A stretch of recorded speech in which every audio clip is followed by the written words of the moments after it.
नमस्कार दोस्तों, कैसे हैं आप लोग। उम्मीद करते हैं ठीक ही होंगे, स्वस्थ होंगे, मस्त होंगे और अच्छी तरीके से पढ़ाई कर रहे होंगे। दोस्तों सीटेट जुलाई 2024 का जो एग्ज़ाम अभी कंडक्ट करवाया गया है, तो उसमें कम से कम 8 या 9 क्वेश्चन विवादित हैं पीआरटी से। किससे? पीआरटी वाले सेक्शन से।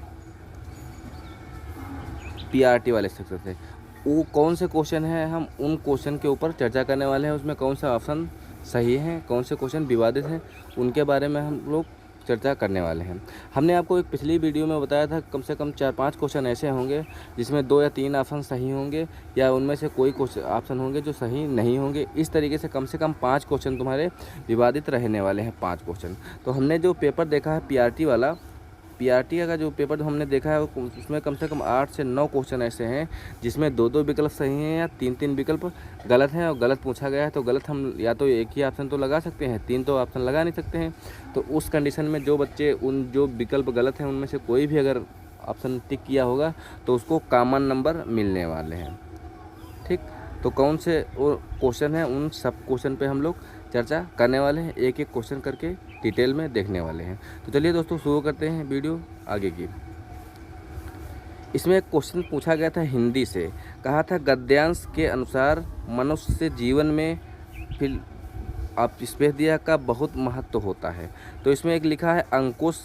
उस गद्यांश के अनुसार हम बता रहे हैं अंकुश और लक्ष्य, 2 शब्द ऐसे हैं जो दोनों के दोनों सही हैं। ठीक है, अब जो बच्चे अगर इन दोनों में से विकल्प में से कोई एक विकल्प किया होगा तो उसको यहाँ पे 1 नंबर प्लस मिलने वाला है, ये कंडीशन बनेगी।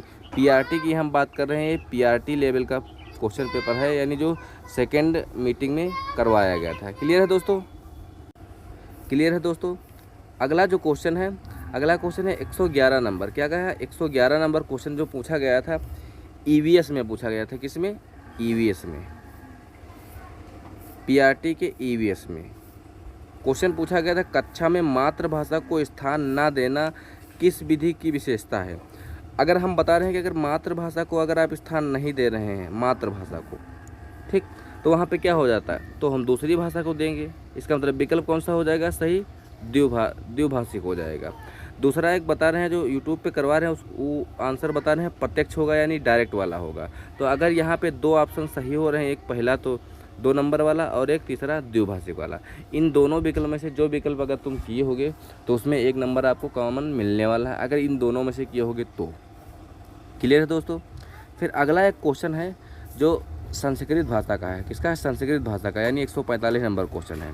इसमें लिखा है अध्यापन रूपेण भवान एवं जानाति यत भवतान छात्राणाम कृते पाठ्य भाषा अति कठिनास्ति भवन भाषाम सरलाम करीति।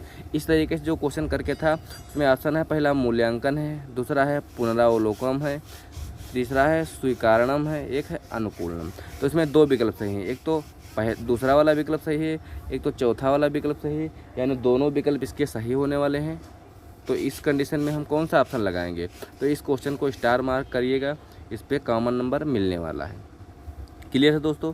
फिर अगला क्वेश्चन है ईवीएस का है। यहाँ पे क्वेश्चन आधा कटा हुआ है दोस्तों, तो घबराने की कोई ज़रूरत नहीं। लिखा है ईवीएस पढ़ाते समय एक शिक्षक निम्नलिखित विधियों का पालन करता है, सोचो समझो और आगे कटा हुआ है जिज्ञासा, रणनीति, सहपाठी, पुनरीक्षण। ये उदाहरण किसके हैं? किसके उदाहरण हैं?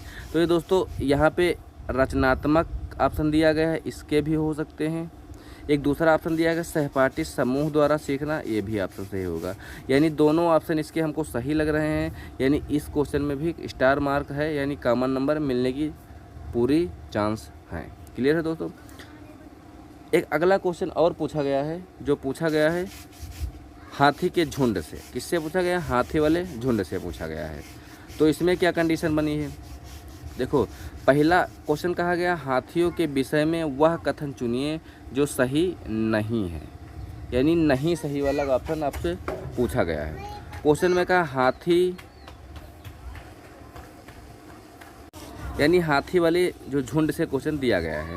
क्वेश्चन का है हाथी 4 या 14 या 15 वर्ष की आयु तक एक झुंड में रहते हैं। तो दोस्तों एनसीईआरटी का लाइन है, किसमें? एनसीईआरटी। एनसीईआरटी में साफ साफ लिखा गया है 12 वर्ष तक। कहाँ तक? 12 वर्ष की बात किया गया है। फिर दूसरा ऑप्शन है यानी सेकेंड वाला ऑप्शन, इसमें कहा है 15 वर्ष से अधिक आयु के हाथी झुंड छोड़ देते हैं और अकेले ही रहते हैं। फिर क्वेश्चन कहा हथिनियाँ झुंडों में रहती हैं। ठीक। फिर अगला ऑप्शन कहा गया एक झुंड में 20 से 25 हथिनियाँ और उसके बच्चे रहते हैं। तो ये भी विकल्प गलत है क्योंकि 10 से 15 हथिनियाँ एक साथ में रहते हैं। क्लियर है दोस्तों? तो ये पहला ऑप्शन गलत है, दूसरा ऑप्शन गलत है और चौथा ऑप्शन गलत है।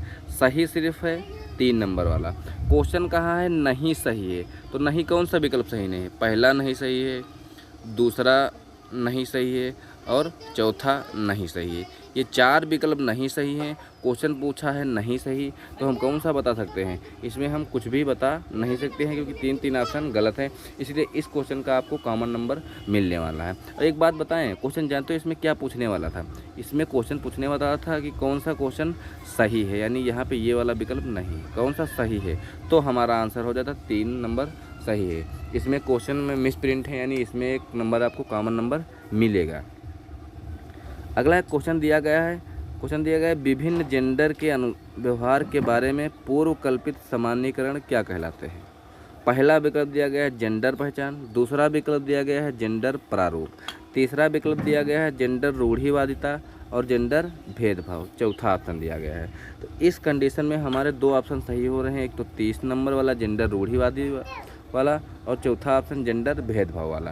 तो दोनों के दोनों ऑप्शन हमारे सही हैं। अगर क्वेश्चन पूछा गया है तो इसका हमको दोनों नंबर, इसमें भी कॉमन नंबर मिलने वाला है, यानी इस पे स्टार मार्क करिएगा। क्लियर है दोस्तों?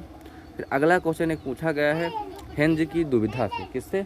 हेंज की दुविधा से। क्वेश्चन कहा है हेंज की दुविधा को पेश किए जाने पर अरुणिमा तर्क देती है कानून इस स्थिति में दवा लेना वास्तव में सही तर्क नहीं है, लेकिन यह उचित है कि लॉरेंस कोहरबर के सिद्धांत के अनुसार अरुणिमा नैतिक विकास की कौन सी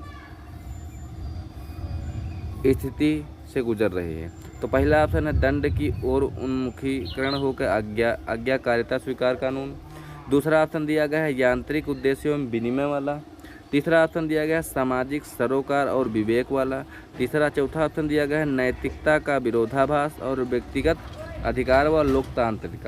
तो इसमें 2 ऑप्शन सही है, एक तो 4 नंबर वाला, दूसरा 3 नंबर वाला, यानी 3 और 4 नंबर दोनों विकल्प हमारे सही होने वाले हैं। इसमें पूछा गया है सही, तो हमको क्या बताना होगा, यानी दोनों इसमें सही होने वाले हैं। इस कंडीशन में हमारा आंसर कोई कंफर्म हम नहीं बता सकते हैं। क्लियर है दोस्तों? इस कंडीशन में इतने क्वेश्चन कुल थे। ठीक। तो कुल कंडीशन में हमारे 8 या 9 क्वेश्चन जो पीआरटी का लेवल है, पीआरटी वाला एग्ज़ाम। ठीक। पीआरटी वाले में ईवीएस वाले में सबसे ज़्यादा क्वेश्चन की गलती है, फिर संस्कृत में है, ठीक, संस्कृत वाले में है, फिर हिंदी वाले में 1-2 क्वेश्चन की बात करते हैं। इन 3 पोर्शन में कम से कम 8 या 9 क्वेश्चन में बहुत ज़्यादा डाउट है, जिसके आपको कॉमन नंबर मिलने के पूरी चांस हैं। तो दोस्तों घबराने की ज़रूरत नहीं है, क्योंकि यहाँ एक नंबर बहुत मायने रखता है। दूसरी बात एक हम बात करते हैं, जानते हो क्या, आपके आंसर की किसकी, आपके आंसर की। तो आपकी जब आंसर की आएगी उसके बाद में आपको ऑब्जेक्शन करना है। क्या करना है? ऑब्जेक्शन करना है, ऑब्जेक्शन करना है। हम दोस्तों आपके साथ में हैं, ज़्यादा से ज़्यादा आप ऑब्जेक्शन करेंगे। वो इसलिए ज़्यादा से ज़्यादा ऑब्जेक्शन करेंगे क्योंकि जो बच्चे 89 के पास हैं और जो बच्चे 81 के पास हैं, 80 नंबर जिनके बन रहे हैं, जिनके 87 नंबर बन रहे हैं, जो एकदम बॉर्डर लाइन पे हैं, कौन है? बॉर्डर लाइन पे, तो उनके लिए कम से कम 1 नंबर या 2 नंबर ही बहुत ज़्यादा मायने रखता है। इसलिए ज़्यादा से ज़्यादा ऑब्जेक्शन करिएगा। 3 दिन का आपको टाइम मिलेगा ऑब्जेक्शन करने का। उसके बाद में जब फाइनल आंसर की आएगी उसके बाद में ऑब्जेक्शन करने की कोई ज़रूरत नहीं, उसके बाद नंबर आपके बढ़ेंगे घटेंगे नहीं। तो जब आपके आंसर की आएगी तो उसके बाद में आप लोग सभी को ऑब्जेक्शन करना है। जितनी ज़्यादा मात्रा में ऑब्जेक्शन हो सकेंगे उतनी ज़्यादा मात्रा में आप लोगों को सबको ऑब्जेक्शन करना है, ताकि नंबर आपके बढ़ सके। क्लियर है दोस्तों? ये कंडीशन आपकी बनेगी। जो बच्चे शिक्षक भर्ती से related CTET, TET, UP TET, super TET के बारे में जो 100% सत्य जानकारी लेना चाहते हैं वो कृपया चैनल को सब्सक्राइब कर लें और बेल वाला आइकन प्रेस कर लेंगे ताकि उनको नई वीडियो को नोटिफिकेशन सही तक पहुंचते रहेंगे। इस चैनल पे आपको कोई भी झूठी खबर नहीं दी जाएगी, ना ही कोई भड़काने वाला काम किया जाता है। एकदम सत्य और 100% प्योर आपको जानकारी दी जाती है।